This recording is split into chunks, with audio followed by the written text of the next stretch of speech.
Chapter 5. The Robot Gravesite. Those otters were now hiding behind a rock, their round heads nervously poked up, and they watched as Sparkling Monster emerged from the crate. The monster slowly turned her head, and she scanned the coastline.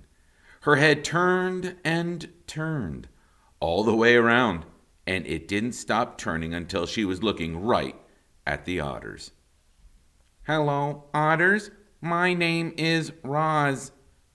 The robot's voice was simply too much for the skittish creatures. The biggest otter squeaked, "Ah!" and the whole gang suddenly took off. They galloped back across the robot gravesite, flopped into the ocean, and raced through the waves just as fast as they could. Roz watched the otters go, but her eyes lingered on the sparkling objects that littered the shore. The objects looked strangely familiar. The robot swung her left leg forward, then her right, and just like that, she was taking her very first steps. She stomped away from her crate and over the rocks and through the gravesite until she was standing above a broken robot body. She leaned in and noticed the word Rosum lightly etched on the torso.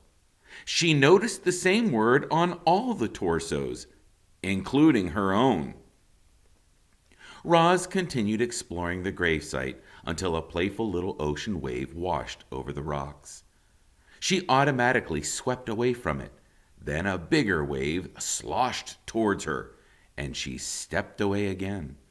And then a gigantic wave crashed over the rocks and engulfed the entire gravesite. Heavier water pounded against her body and knocked her to the ground, and her damaged sensors flared for the first time. A moment later, the wave was gone, and Roz lay there, dripping and dented and surrounded by dead robots. Roz could feel her survival instincts, the part of her computer brain that made her want to avoid danger and take care of herself so she could continue functioning properly. Her instincts were urging her to move away from the ocean. She carefully got to her feet and saw that high above the shore, the land was bursting with trees and grasses and flowers. It looked lush and safe up there. It looked like a much better place for our robot. She had just one problem. To get up there, she would have to climb the sea cliffs.